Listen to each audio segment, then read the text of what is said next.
And like, so everyone's like, he like busts a move, like, yo, like teach me. And he's like, nah. Oh, I'm like, what? Like, why not? And so I remember one day specifically, this is when like jerking was in, like it was just like just blowing let's up. go. And I really wanted to learn how to reject. Nice. And I saw him do it one day and I was like, bro, like, can you teach me? Mm-hmm. I was like, I really want him to teach me. And he was like, oh, like this thing? And he's doing it. I'm like, yeah, that. And he goes, nah. And that was my like villain origin story. Hey, the Steezy podcast is brought to you by us, Steezy Studio, the #1 dance app on the App Store and Google Play Store with over 1 million downloads. We provide curated online dance classes taught by the world's best instructors. Why did we create Steezy? To help you reach your dance goals one step at a time. Whether that goal is to perform with the biggest and best musical artists in the world or just be the life of the party at your cousin's wedding. I'm your host, Clay Boone Tanaka. Let's get to it. Hi, everyone. This is Nick Joseph. Welcome to the Steezy Podcast. Nick Joseph, a man of 2 first names and the skill of 2 dancers combined into one handsome body. Choreographer and dancer for GRV, TXT, BTS, a whole bunch of acronyms, Enhypen, Super M as well, right? Mm-hmm. Yeah, Super M, yeah, and a lot more. Welcome to Steezy Podcast, Nick. Hey, everyone. Nick, have you ever had a dance name before? Have you had like a nickname? Yeah, have you had like a nickname? No. I guess I get called Silent Assassin sometimes. Silent Assassin? I think Ving called me that like once. That's pretty fire though, honestly. Yeah. Thanks, Ving. It could also just be nickname. Right? That's something. I don't know if it's the right thing, but it's something. It exists. It exists. Should it? It's an option. It's an option. Nick, so I think I know a little bit about your dance history, and I think like in this episode, I want to talk about you have this like history with fighting, with Taekwondo or something, right? It was with martial arts. You've got. You've choreographed for such prolific dancers. You've also like supported and like backup dance. You've been in a lot of dance videos as well, but I think there's a lot of pieces in between that I just don't know. And so I really want to dig into that, and I'm just curious about your life. So please don't be a silent assassin. Please be a very talkative assassin today. I'll be talkative assassin today. So I just want to hear just from the pure basis, like, why'd you start dancing? How'd you start dancing? Dang, every time I like tell this like story, the timeline is always like it's okay. Slightly off. I'm gonna try my best to All right.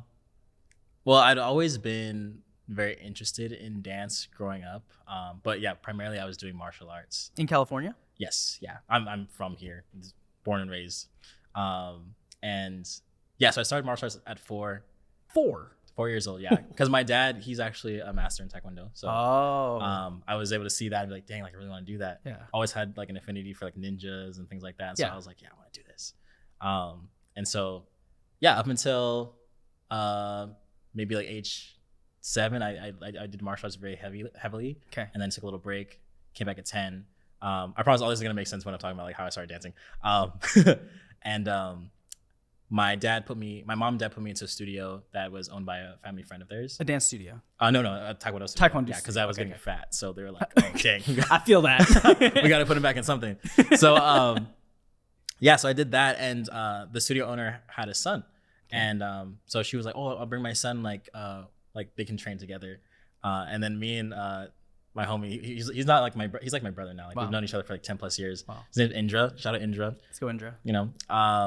But at the time, we were like Naruto and Sasuke rivals. Yeah. Like, I would see him and we're like, what's up?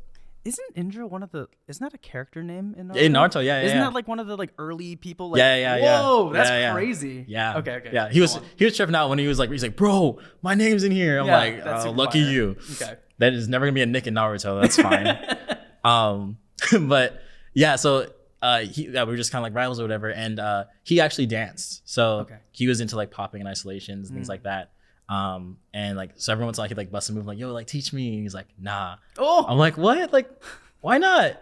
And so I remember one day specifically, this is when like jerking was in, like it was just like just blowing up. And I really wanted to learn how to reject. Nice. And I saw him do it one day, and I was like, bro, like can you teach me? I was like, I really want him to teach me. And he was like, oh, like this thing? And he's doing it. I'm like, yeah, that. And he goes, Nah. That was my like villain origin story. I was like, all right, I'm gonna learn how to dance on my own. Oh. Right. And so this is around the time when I started watching ABDC too. Okay. And so yeah, there was a lot of that. So I first like really tried with like popping and breaking. I'm not good at breaking, so don't ask me to do anything. I guess I kind of do isolations and things like that. But yeah, like I just started doing things on my own, little things here and there. I got really deep into jerking. So how deep? Like to the point where I wanted to go to a convention. They had jerking conventions? They did. What? Did. Mm-hmm. Did you have like teal pants and a tiny backpack? No, okay, no. So I wasn't that deep where I was looking like that, but I was wearing the skinny jeans. I was sagging the skinny jeans. Let's go. My parents hated that. Yep. But yeah, like I remember watching videos of like the jerking convention, like you know, like any community, like that you have like your top tier people, and, like you know, so it's always interesting to like see those kind of things. But yeah, I was deep in that, and then high school, I started taking martial arts more seriously, Taekwondo more seriously, and so I was training because I wanted to compete more. I wanted to like even like do like Olympic team stuff. So I was really wanting to like just train. I think I was going super strong into like my senior year of high school in terms of like where I wanted to go with Taekwondo. Yeah. And my friends had known like up to this point, like I did martial arts, I did tricking too. So like I had like acrobatics and things in my bag, and they're like, dude, like you should just try it for like the hip hop team. Like you can dance a little bit too. And so yeah, so my dance team for my high school at Upland High School, they had mid-year auditions which they never have. Okay. So it was really like opportune. It was funny. And so yeah, this one dude, he came up to me and was like, bro, like you should try out. Just try out. You know, just try it. And so me and two other friends, we went. We were just like, yeah, we're just gonna see where it goes. Yeah. And yeah, I made it all the way through. It was surprisingly like not easy, but it wasn't too different from what I was doing with martial arts in terms of like learning sequences and choreography, because I focus heavily on forms. Yeah. In Taekwondo, Pumse. And so doing that, it just felt like choreography. So I didn't have a hard time picking things up or executing because of the way that the choreography was too, in terms of like its sharpness and speed. Wow. Because Giancarlo was choreographing for Upland at the time. Giancarlo, he's a member of GRV as well. Yes. Yeah. Same crew as you. Mm-hmm. So a lot of the movement quality was very similar. And so I was like, okay, cool. Like I can do this. Yeah. And that's also how I met John and all the other homies that I have now. Yeah. But yeah, that was like my start of like actual like choreography. Yeah. I'd always been into dance and like try to like do things, but it was never like, oh, like I'm learning things now and I'm like actually doing it. And so yeah, I was on my high school's dance team for the latter half of my senior year. I graduated and I knew I still wanted to dance. And so I was like, okay, I'm going to college. I'm going to Cal State Fullerton. And I was like, okay, I want to dance. So looking for teams out there. I joined a team called Prime D for like a month. I remember Prime D. Dang. Yes. Yeah. Very awesome people. I love them a lot. The name changed, right? I'm not too sure. Into something, I don't know. Just okay. Yeah. I was with them for a month. Met some other people there that I'm still like friends with to this day. Okay. And then yeah, around like the middle of the season, Gravy Babies had put out actually no, timelines mess up. Hold on. It's okay. No. So before Prime D, actually, I tried out for GRV once before. And GRV is this like acclaimed team, especially during this like era. Yes, right? yeah. Like During this time, GRV is a Southern California like really amazing team that almost everyone wants to be a part of. Yes. Yeah. Still amazing, but like at this time when community was like the focus and like competitions going to Vibe and everything was still the focus. Like we've shifted so much now, but yeah, like GRV is like, dang, like yo, I'm trying to get on it, you know. And I remember talking to John about it, and he's like, yeah, bro, like you probably make it. And so I'm hyped. I'm like, okay, cool. Like, I'm gonna go to this audition. Like I'm gonna try and make GRV. So I went, and I think this was like a 2-piece audition. Oh gosh. So learned a band piece. Bam Martin, yeah. It was a coming to break your effing yeah. Like that. Gosh, that piece is so hard. And then a Sora and Chris Redoble collab. And so learning those pieces, going back to back, it's not easy. Yeah. If you know how all those people move. And yeah, so I went to audition, did it. I was like, okay, like I think I did all right. I remember going home and for like 2 days just waiting for like a text, like a hopeful text. I know. And I didn't get it. Oh! So I don't think a lot of people know that I didn't make GRV the first time I tried out. How did you feel? I was kind of sad. But only because like, yeah, John really. But he was like, you got this. He was like, yeah, bro, like you got this. Like you'll probably make it. And I was like, all right, tight. And so yeah, that's when I decided, okay, cool. Like I still want to train. So I started taking classes at like Snow Globe, and then joining Prime D for the month, and then halfway through the season of Prime D, I saw Gravy auditions coming up. And Gravy Babies is the junior team for this team that Nick is trying to join, GRV. So it's the younger team. Yes, yeah. Gravy Baby is the junior team, and I initially didn't have intentions of trying out. My sister had seen me like start dancing, and so she wanted to start dancing. And so I was like, oh, okay, well you can try for Gravy. And so I was like, I'll go to the auditions with you to learn the piece, so I can help you, with auditions later on. That was my only intention. Wow. And so I went, I learned the piece. It was from Brittany Aguilar, and I took it home. And my friends called me like on my drive home. They're like, "Yo, bro, like, are you gonna try out?" I'm like, "Nah, dude, I'm not." Just helping my sister out. Yeah. Yeah, I'm just helping my sister out. Like I'm 18 already. You know. But I didn't know that we age out when we turn 19. Yeah. You know. And like, no, bro, like you can like do it for like one more season. Like just try it. Like just think about it. And so I was like, all right, I'll think about it. Because I wasn't sure. I was like, I really want to be on GRV. Like I'm not sure if I want to be on the junior team. And I sat with it, thought about it. I practiced with my sister, and I was like, okay, you know what? Maybe I should try it. This was like my like Hail Mary. I was like, okay, if I try out for Gravy and I don't make it, I'm not ever trying out for GRV. Wow. Again. Yeah. You're like you're beat down at this point. Yeah. I'm like, okay, if I can't make the junior team, like, what's gonna make me think I can join? The adults. And so, I went to the audition. Did pretty well. Made it. My sister didn't make it that time. She was real sad about that, but she made it later on. Nice. But I did Gravy for half a season before aging out and then graduating to GRV. Yeah. Or not really graduating, but auditioning for GRV. Yeah. It's not guaranteed. Yeah, it's never guaranteed. I don't know if a lot of people know that, like, just because you're on Gravy doesn't mean you're gonna get to GRV. Like, there's still the audition process that's still very like, formal in a sense. Like they need to make sure that you can actually handle what's gonna be given. And so, I started. I'm on GRV now at this point, and I had no intentions of choreographing at all. Why? I always saw it as a very like it is like a very rigorous and like big responsibility. I was like, nah, I don't want that. In my head I was like, I just want to dance with Bam Martin, Sora, people that you look up to, like John Hamlet. I just want to dance with all those people. And so that was my only goal until I think like our like team like orientation. Like we had the contract out and everything, and they were talking about like the job section, like, oh, if you guys get a job, like just let us know, like we'll do this and that, especially if you're choreographing stuff. And so at that point, David was talking about how, we really want you guys to be the ones that become the choreographers of the team. Yeah. Because Bam, Haas, Sora, they're not going to be here, like forever. You know? So we want to be able to take from you guys, and you guys be the pool from which we like gotta bring our creativity out of. And so I remember sitting there, I was like, well, like, I guess I could like see what this choreography thing is about, And so I started just making pieces for fun. Did you choreograph a lot before this? No. I only choreographed to one piece for my high school rally. Before you joined GRV? Yeah. You've only choreographed one piece? Mm-hmm. Yeah. Okay. Yeah. I only choreographed one piece. Well, then that's especially daunting in a way, because you're like, that one high school piece was a lot of work. I can't imagine doing it for GRV. It was a lot of work. That's why I was like, I'm kind of good on just being a dancer. Yeah. And this is of course me still trying to like find myself as a person too. Like, okay, do I like creating things? Sure. That's a big journey to go through. Do I enjoy the creation process? Yes. Yeah. And so I was like, okay, like, maybe I'll just try this out. And this is when I would like take a whole month to make a piece. Yeah. So I would find a song, I'd listen to it for like 2 weeks. Yeah. Choreograph it for another 4 weeks. So actually it was more than a month, honestly. Yeah, I remember that.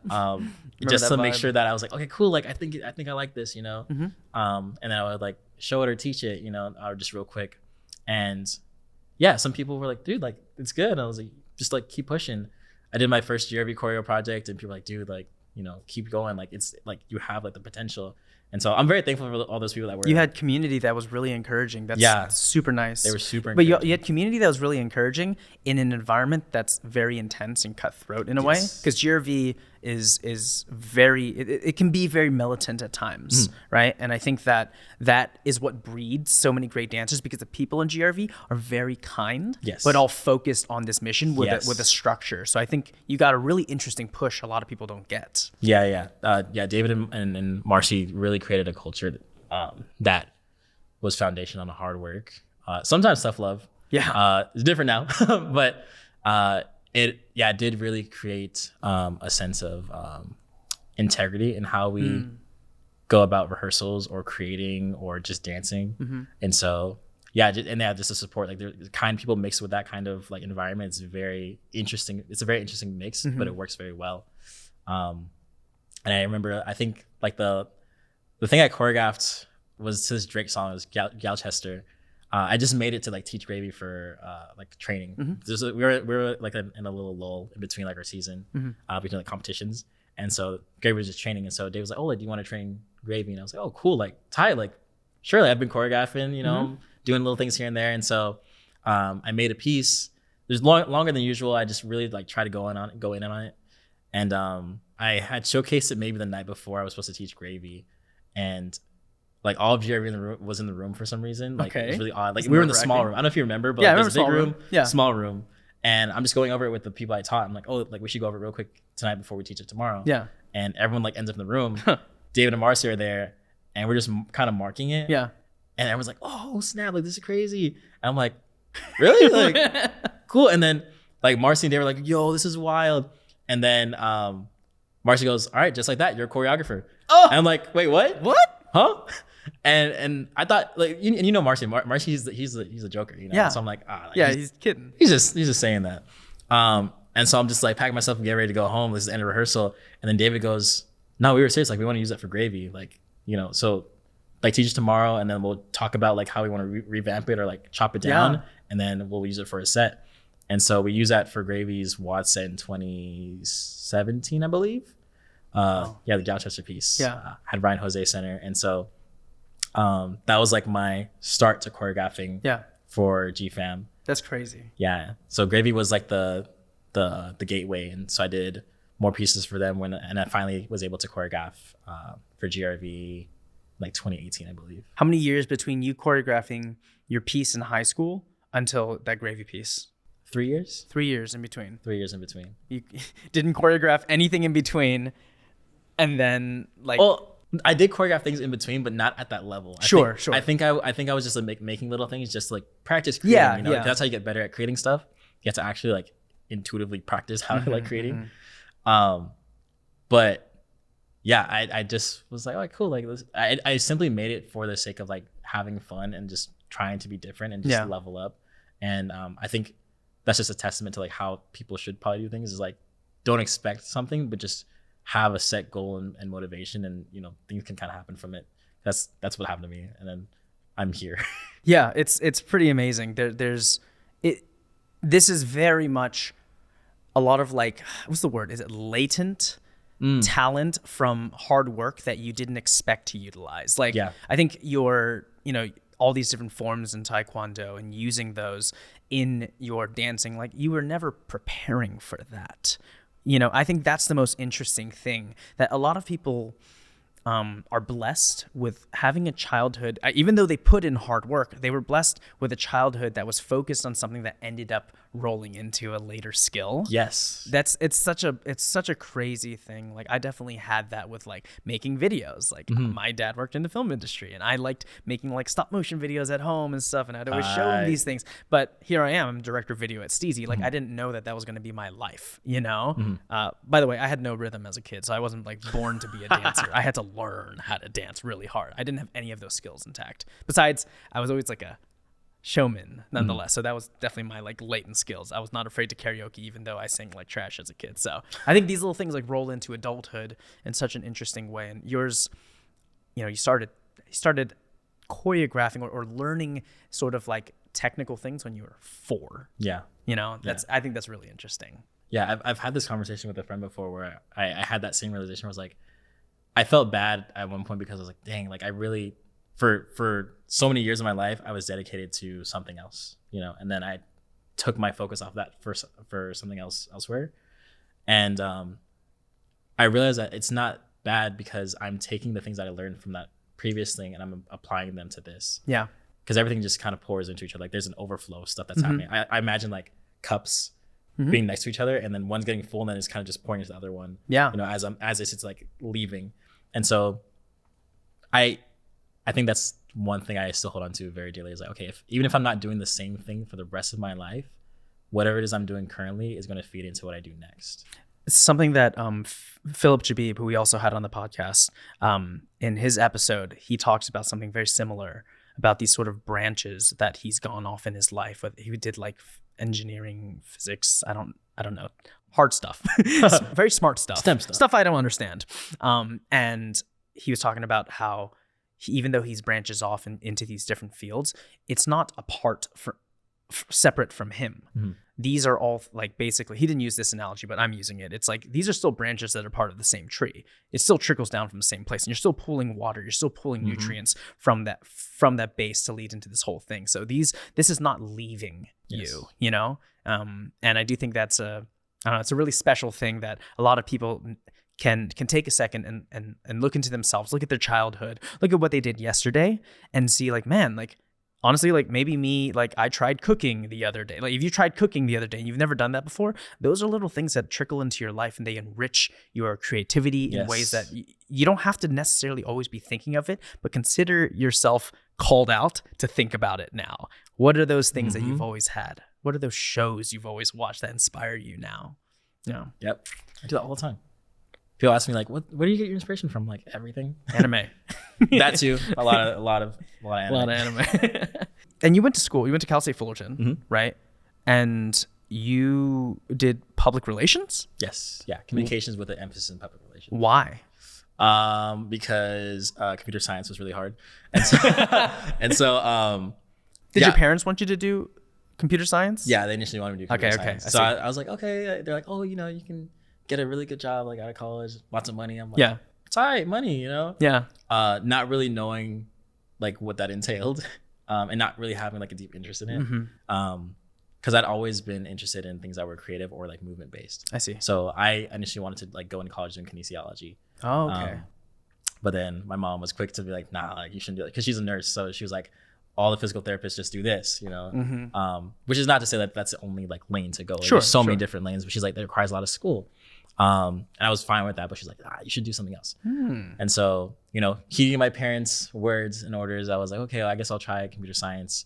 Was doing okay the first like year and a half. And then, second year was just not going too well. Man.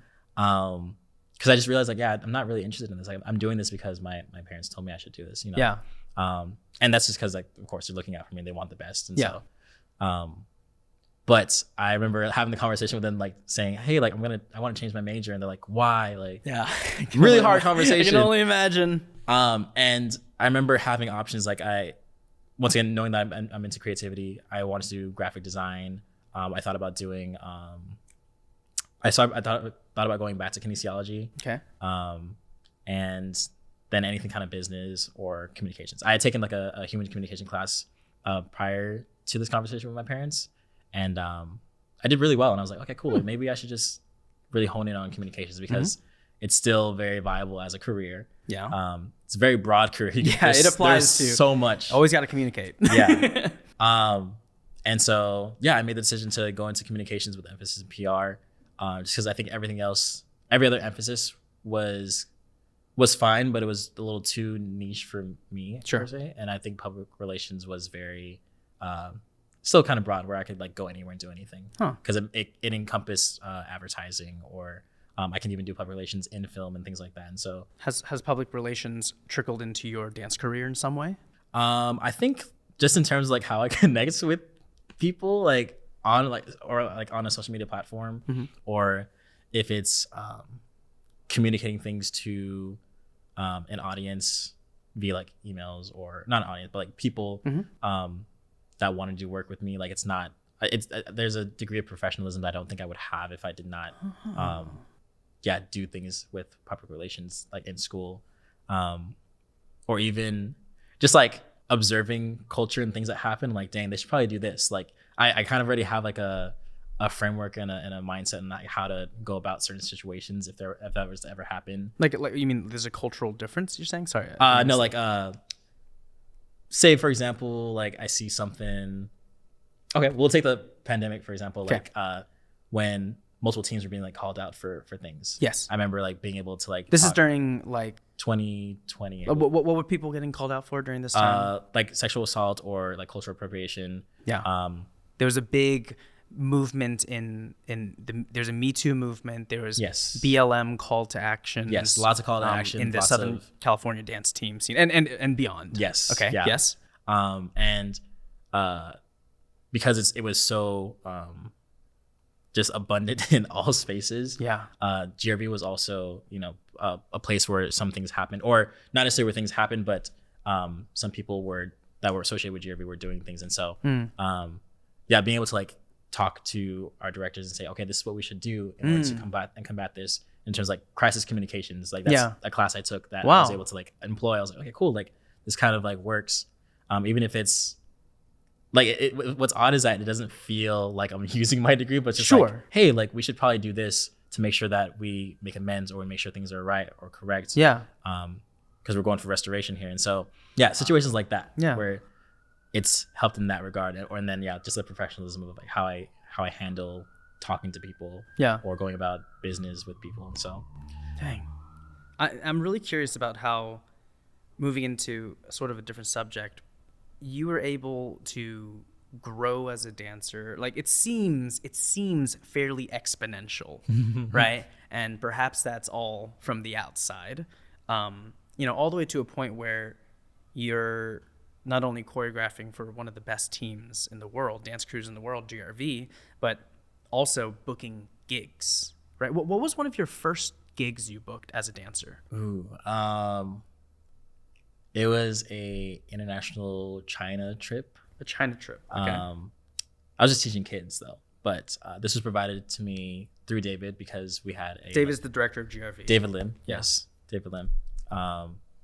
He saw how hard I was working. He was like, "Hey man, like, I want to give you this opportunity." He was like, "It's just kids," but I was like, "Dude, like, it's China. Like, I want to go." You get to travel and teach dance. That's like the dream for people. And I think a lot of times we forget how big those like seemingly small opportunities are. Where he was like, "Oh, it's just kids." I was like, "This is where I need to start." Like when I was doing Taekwondo, I actually taught Taekwondo too. I was teaching kids mostly. I wasn't. Were you a black belt in Taekwondo? I am a 3rd degree black belt in Taekwondo. 3rd degree black belt. Yeah, I was one off from a master, but then I was like, dance. Whatever. I guess I'll go choreograph for BTS. No, it's not. Oh my. But yeah, like it was a crucial time because I was like, okay, well, I want to make sure I steward well over this opportunity so that anything else that comes, like I know how to handle the situation, or I've built myself up in a way that wasn't so fast that I can't handle what's being given to me. Wow.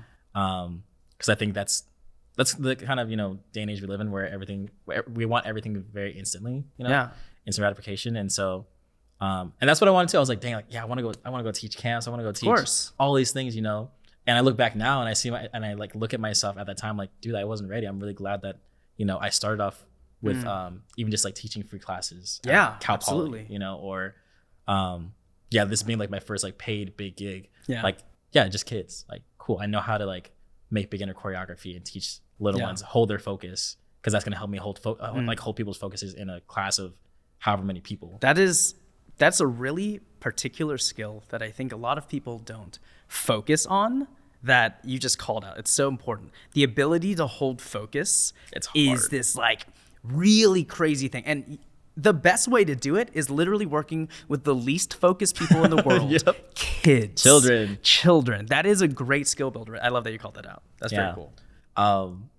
It's funny, and once again, the things that bleed over is when I was teaching Taekwondo, I was teaching kids all the time. So I knew what it meant to hold their focus, because they don't focus for too long. So you have to talk fast, you have to talk loud, you have to do things that entertain them, and so now like it helps in that way, and then I carry that over to just teaching in general, where I go, okay, cool, let me put on my personality, and that's not to perform, but like to just, okay, I want to make sure I hold people's attentions while they're in my class. Even if they're struggling, like I want them to feel like, okay, cool, like I'm having a good time, I'm focused, he's giving me what I need today. So that's just another instance of like things bleeding over. So that's the theme. Dang. So then you taught kids in China, and in China, right? Yeah, you taught some kids in China, and you continue to book other gigs. What was your first camp You said you wanted to book camps. My first camp was I guess Feel the Bounce. Yeah, Feel the Bounce in Mexico. Cool. Was my first like camp because I'd done other jobs where it was like, okay, cool, like, yeah, we're gonna fly you out to teach. Yeah. You know, but it wasn't necessarily camp. It was like classes. This big event. Yeah, it wasn't a big event where like, cool, like, here are the choreographers. It was like, oh, we want you here for like a week and like yeah, that makes sense. But yeah, Feel the Bounce was my first one. Wow. And it was wild because prior to this, just teaching like smaller things. And I remember getting to Mexico and like seeing my face on a banner, and I was like, "Yo, how are you feeling?" I was like, just kind of awestruck. I was like, "I'm here right now. This is interesting," you know. Did you feel worthy? Oddly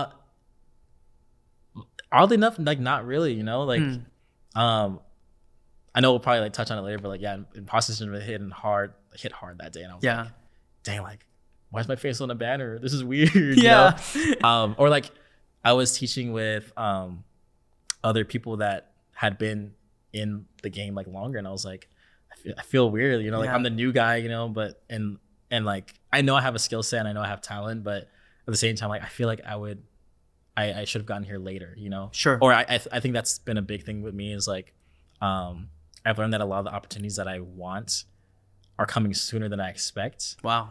Which is not to say that like, oh yeah, like I'm doing things fast. It's not that, but it's oftentimes I feel very unprepared. Yeah. Until I actually do the job and I go, okay, I think I actually was prepared. You know, I had the skill set that I wasn't fully aware of. Yeah. Yeah. That's how do you prepare for your first dance camp? You can ask people all you want. You're like, hey, what do you do when there's a room full of, I don't know, hundreds of people taking a, dance class from me? But the reality of it is when you're in the room and all of a sudden you realize you're holding their attention, like with all these things that you've practiced, it's kind of a surprising moment in life, huh? Yeah, it's a very surprising moment because I was like, how am I supposed to prep myself for this camp where we don't speak the same language, but I'm teaching. Didn't even think about that. Yeah, I'm teaching because even when I was like in China and doing things there, like I had a translator that would translate for me as I'm teaching. Yeah, or most of them can pick up English. But it's different when you're in a room full of hundreds of people and you don't have a translator, and so I'm like, doing the very, cliche thing that we all talk about is like, oh, we communicate through our movement. Yeah. But it is what it is. Like that's literally what it is. It sounds so like cliche to say, but we communicate through our movement. But literally, like, and so those are things that I could only fully experience, understand through the experience. Yeah. And it was odd just like being there, but it was such a blessing. Like I remember coming off of the trip and feeling very fulfilled. Yeah. And not necessarily in like a business sense of like, oh yeah, I'm like doing stuff. It was just like I have worked really hard to like get here. A lot of people don't like see all the work, like all the throwaway pieces, all the long nights of me like trying to make something. There's so many throwaway pieces. Or like classes that I take where I flame out, like not everyone sees that. They see like the outcomes and whatnot. But I remember like getting home, I was at the airport, I was waiting to get picked up, and I was just like reflecting on everything. Wow. And I was just like super grateful and thankful. I think I was like praying at the time too. I was just like, wow, like honestly, like if I told myself like if this was all that I was ever like meant to be in this space, like I was satisfied. Wow. Yeah. And that's kind of how I approach a lot of things now. It's like, if this was like the last like job I ever did, like how intentional can I be to make sure that one, I'm not leaning into my imposter syndrome and I'm really like engaging the full experience of it all, and then being grateful towards it, and hopefully utilizing that as an experience to feed into the next thing. How do you not be consumed by these doubts and worries that we have as creators, as humans, and how do we move into a space of finding joy in what has been and what will become? Because I think like it's really easy to be consumed by imposter syndrome. I mean, everyone feels it, and yet there's such shame. Yeah. And I think that's the thing about imposter syndrome. The thing about shame is that it's one of the most most painful feelings ever, because it's worse than like, oh, someone's mad at me. It's that I don't feel like I have a place here. Yeah. And that's loneliness, and loneliness is really sad. But I think that, like you said, like leaning into that feeling of how can I be as intentional here, and how can I find that place where it's like I'm so deeply satisfied. And I'm curious, like how do you just tell yourself that? Is there anything that you do in particular? Do you have a ritual to help yourself snap out of that sort of feeling? Let's see, how do I do this? One thing that I do before I approach anything creative is well, my faith is like a very big part of like who I am, and so I always pray before I create anything. And I make sure that anything I'm doing is met with the intention of this is like my like mantra motto, but like to stir hearts and minds towards things that are noble, true, and praiseworthy. And so in regards to that, I just make sure that, okay, if I'm commissioned to do this work, right, I'm being a servant in a way, and that means someone has trusted me with this job or this task. And so even if I don't feel prepared, because I have the opportunity and I have a particular skill set, I can do my best, and that should be sufficient enough. And I should take solace in that, knowing that, okay, I can do this with what I have. You know, I may not be where I want to be, but currently where I'm at, it seems to be good enough, you know? Yeah. And so I should lean into that versus, oh, like I'm not good enough. Like, no, okay, I'm doing this right now. If I focus on not being good enough, what I make is not going to be good enough. It's true. Yeah. How old are you right now? 24. 24.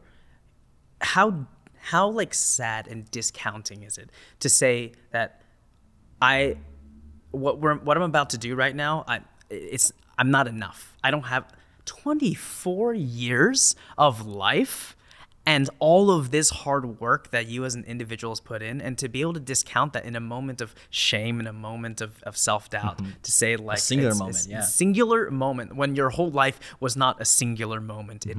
It's vast, it's beautiful, it's complex.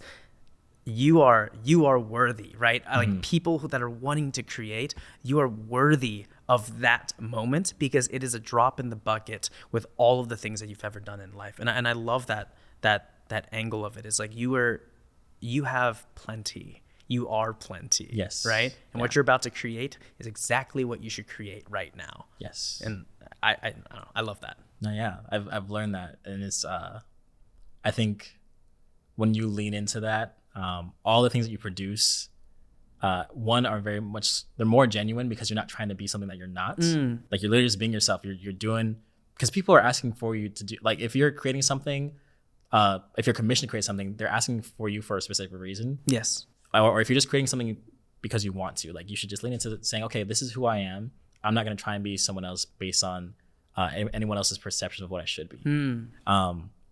And yeah, that's kind of the little ritual I do. I make sure to just have like friends around me that are very supportive. I never like really ask for like affirmation, but it just kind of happens, you know. And I'm like, okay, cool. Like I'm okay, you know? Yeah. And then like the last thing that I always like think to myself is that if I'm doing something and I don't feel equipped, either I am equipped and I just don't know it, or I'm going to be equipped in the process. Wow. So that's like a big thing I hold on to as I do lots of work, or even just like new creative endeavors where I'm like, okay, I've never like done this before, but we're gonna learn something in the process, and you will be able to after. Yes, and then after that, yeah, anything else that comes after that is going to be met with more preparation. Wow, it's this like, I feel like a lot of people always talk about the process, and they're like, you just gotta focus on the process, and this feels like this like perpetual thing that you never quite receive. And I think that what you're doing is really important. Is you're almost setting benchmarks along the process, like little like chiseling these things, markers into that journey, so that you're not caught in this constant like I'm never enough and it's still going. It's that I am enough, marking that down, move forward. I move past what I thought my worth was, and right when I reach this, mark that down, and you allow your heart, your soul to catch up to where your body's moved to, because it's not always in equilibrium. Yeah. And sometimes you fall back. Sometimes you go, dang, like I fall back into the pit of like, dang, like, do I really deserve this? And I go, no, I need to remind myself of what I've set out as my intention, and then what I think I am made and called to do. And then once I remember that, I can go, okay, cool. Like I'm gonna make sure I create from that space rather than the space of doubt, shame, or like when you create from those places, like what you create is not, it's not you. You know, they're an extension of the feelings that you feel versus what you innately are. Yeah, we are not our feelings. That is the hard thing to detach from. So let's move into this whole Korea arc. The Korea arc. Yeah, I'm treating it like an anime right now. Entertainment arc. Yeah, the Korea arc of your life. When did you go to Korea? August of last year until mid-February of this year. So 2021 into 2022, right? And this is pandemic time. Yeah, still pandemic-y. It's still pandemic-y. We're still pandemic-y right now. And you got asked to go to Hybe? Yes. Right? Yeah. So what's Hybe in the first place? Hybe is kind of this network, an entertainment, like a music group, right? Yeah. Or a label? A label that houses a lot of sub-labels. So they house Big Hit, which is, everyone knows BTS from that label. They house a ton of different labels too for other smaller artists. Yeah. Or up-and-coming artists. Like B-Lift, like that's Enhypen's. Who is it? B-Lift. B-Lift. That's Enhypen's sub-label. And yeah, so there's just this network of all these labels. They have like Hybe America out here too, that I think have like different artists as well. And I was asked through a friend that was on GRV prior, Subin, yes. Subin Kim. Yeah, she was on GRV my first year. And then she left to go back to Korea. And she just messaged me one day after I did my first submission. Was it like a DM? Yeah, she literally DM'd me, and she was just like, hey, like, do you want to like work in Korea? And I was like, huh? And she's like, yeah, like, do you want to work in Korea? And I honestly didn't like make much of it. I was like, okay, like this probably won't go anywhere, Like, there's no way, like, for what? I mean, you get a lot of like people get reach outs a lot and like, potential ideas, but rarely does it follow through, which is quite disheartening sometimes. Yeah, sometimes. And so I was like, okay, well, I said, yeah, I would love to, just not really expecting to go anywhere. Not to be pessimistic, I was just like, okay, like, I'm not gonna like, put all my eggs in eggs. Apples? No, not apples in a basket, but you're allowed to put apples if you want to. I like apple. I think it's eggs in a basket. I feel like eggs in a basket would break. No, I don't even put eggs in a basket ever. But you would put apples in a basket. I would. I put eggs in a carton, or they come in a carton. There you go. So I'm gonna go with apples. So I didn't want to put all my apples in this one basket. And so I was like, okay, cool. Like, I'm just chill. And this was after I did my first submission for Enhypen, which was Junk Dazed. Okay. And so I'd only done like one K-pop submission on my own. Like prior to that, I did the Super M one with like GRV. And so that was like a group thing, But this is like me solely doing this. I was like, okay, there's no way that they want me like off of this one submission. Like, sure. That's odd. But afterwards, she messaged me back again. I was like, oh, hey, like, I'm gonna have my project manager send you like the paperwork and everything, all the information regarding like coming out here.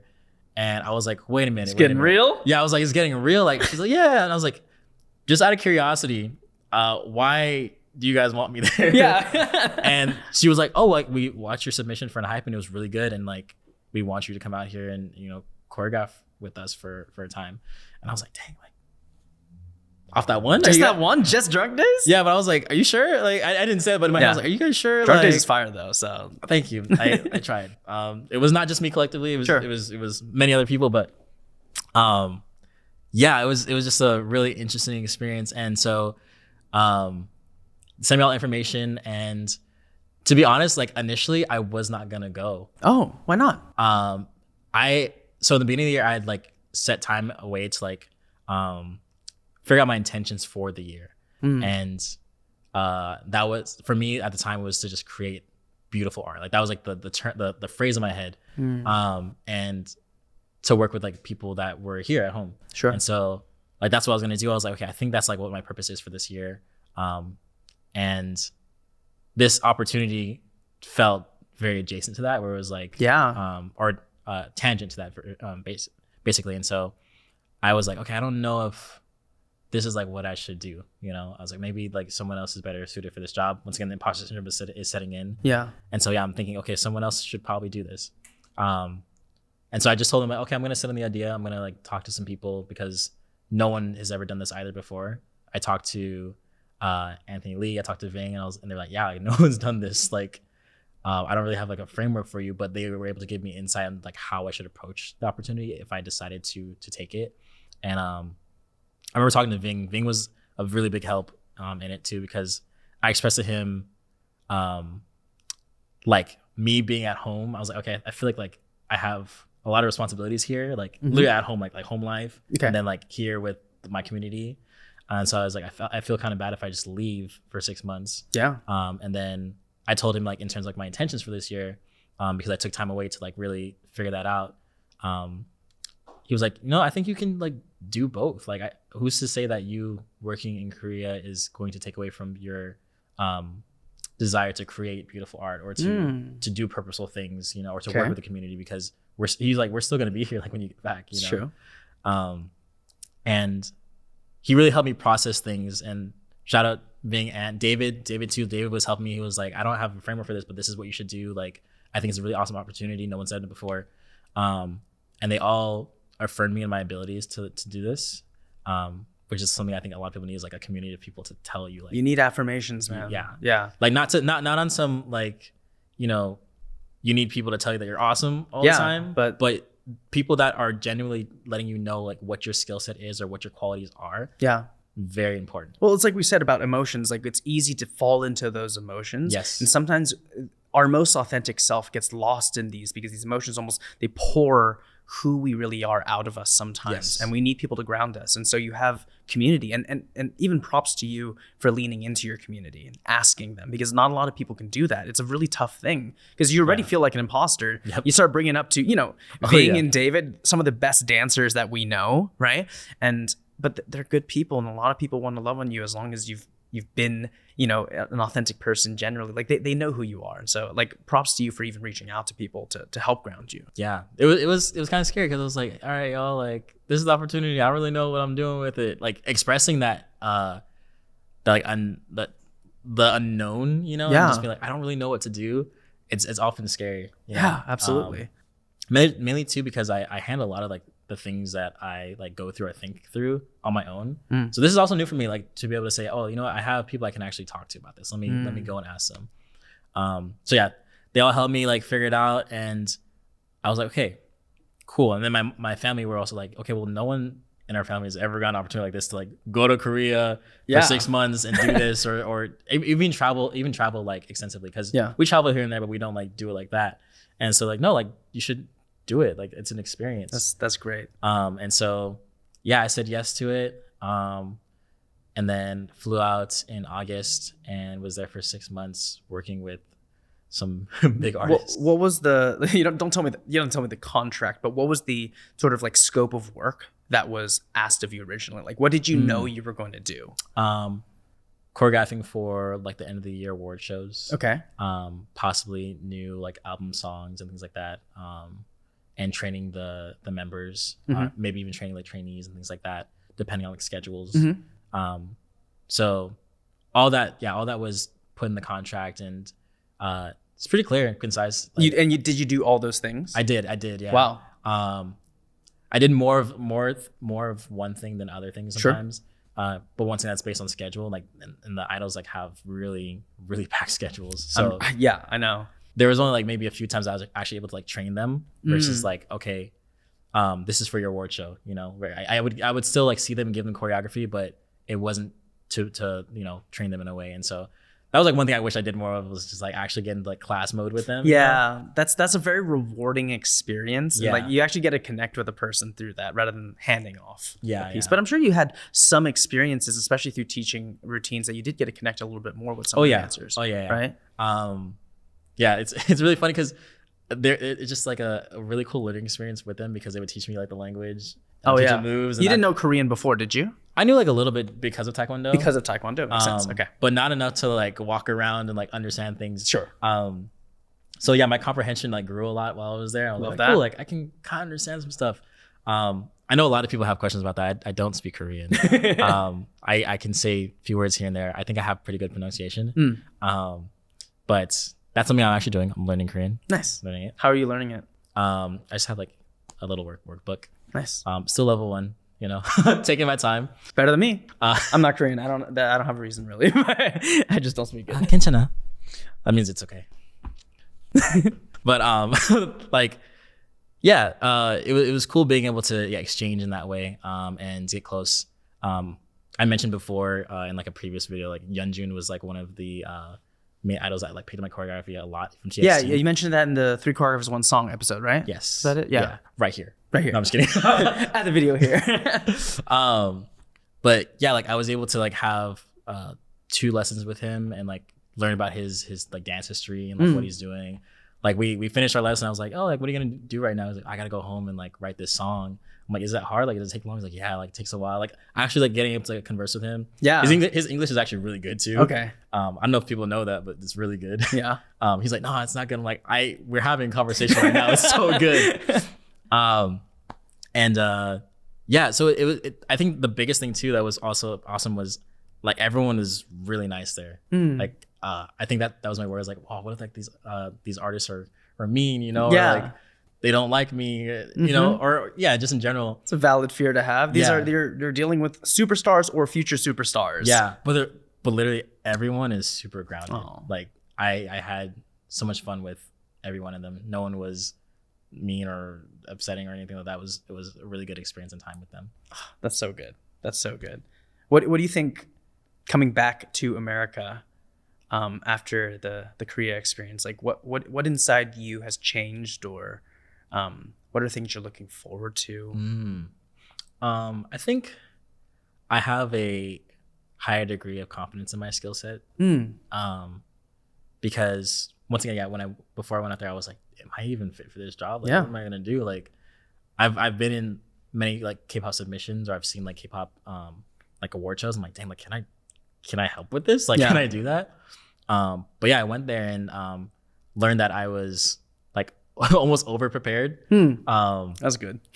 Because I mean, a lot of the skill set I have in terms of like leadership and organizing things comes from GRV. So shout out David and Marcy for like really instilling all these things in me. Once again, stewarding well over like an opportunity to doing Gravy for so long, being a board member for that and choreographing for them, blocking all that stuff, and then GRV, it all poured into this. And so yeah, sometimes I'd come to the rehearsal like with formations ready to go, and then they're like, oh no, like we're just gonna kind of do it on the spot. I'm like, oh, all right, cool. Yeah, I just learned I was over prepared, and like, you know, I'm like making various options for like choreography. I'm making like maybe 3 or 4 options. Yeah. I'm like, oh, like you can just make one and like come back tomorrow. And then, wow. Okay, and then other days be like, oh, just make 20. I'm like, oh, where's the middle? What the heck? But yeah, like I think I came back with a greater sense of knowing that I'm very capable of many things. Yeah. And things that I haven't even like done yet, you know. Which is like really cool because yeah, there are other opportunities that are happening now that I'm like utilizing the skills that I picked up from Korea, like the really quick changes, you know, or like making something on the spot, you know, or being willing to give an artist direction, things like that. Like all these things that I think if I did not take the opportunity, I would not have and be able to use now. Yeah. Which has made me so very thankful for like actually full sending that opportunity. Yeah. Even I was so doubtful about it. I'm just very hopeful for more opportunities in which I can like keep cultivating these skills. That's a journey. It's been a journey. And you're still young. You're still alive. You still got so much ahead of you. Hope so. I'm sure. It's guaranteed. Well, I mean, before we wrap up, is there anything you wanted to ask me? Is there anything that like how do you deal with imposter syndrome? I feel like that's like the overarching theme right now is just like how do we steel ourselves against doubt and things like that? Like how do you do it? People are very helpful. Loving people. I think in a field of art, any sort of presentation of ourselves, it could be through singing, it could be drawing, it could be dancing. It's the one comment, the one dirty look amongst 1,000 to 10,000, bouts of love. That one thing stands out, and it's really easy to put ourselves down. but I also have a wonderful group of friends. I also have a wonderful office with people that care for me. You know, like I work in a weird place. Steezy's the only office that people can walk in and try to battle someone and dance, and they might lose. Right?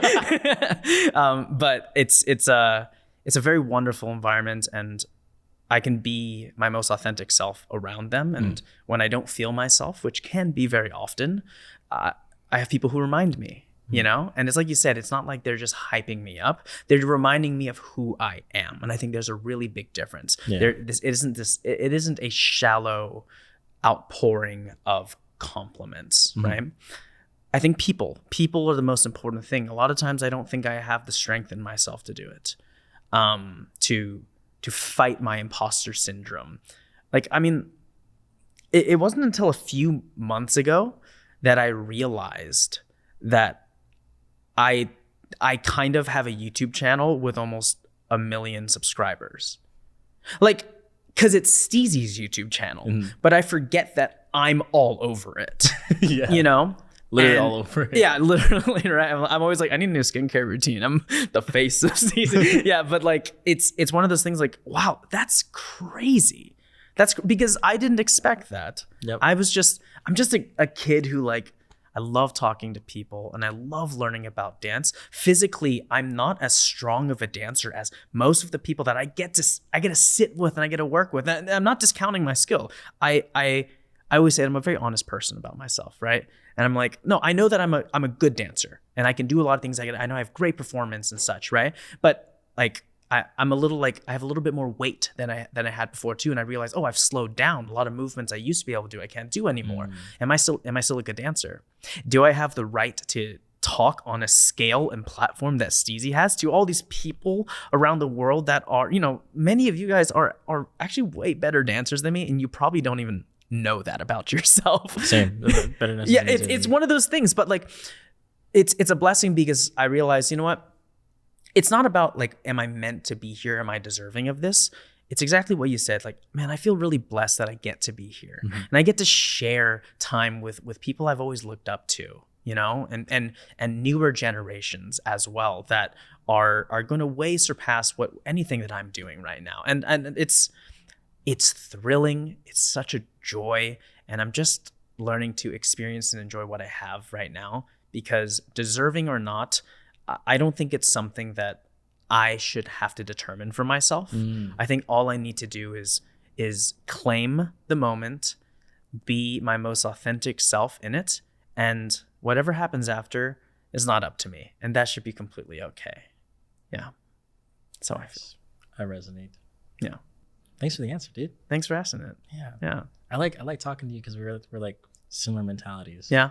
Yeah. Yeah. Yeah. I agree. It's I feel like I don't always get to talk to people with the same alignment because I feel like it's a little bit push, but it's never friction, but it's always like, I feel like I'm playing a game with a lot of people and finding like where they sit. But I do feel that like we really resonate and we sit in a lot of the similar places. It's quite interesting. But hey, Nick, thanks for coming, man. Thanks for having me. Yeah, this has been such a fun podcast, getting to learn, like finally closing those gaps that I wanted to learn about you.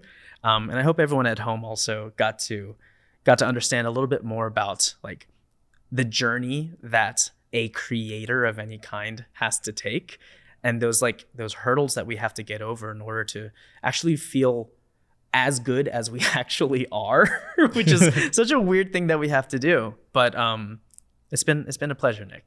Yes, likewise. Excited for the next Dancer Reacts, the next 3 choreographers, 1 song. I'm here so often now. Yeah, I know, you're always here now. I love it. I want more Nick. Let us know if you want more Nick. Oh my gosh. Yeah, because I do. I'm gonna keep him here forever. Oh man.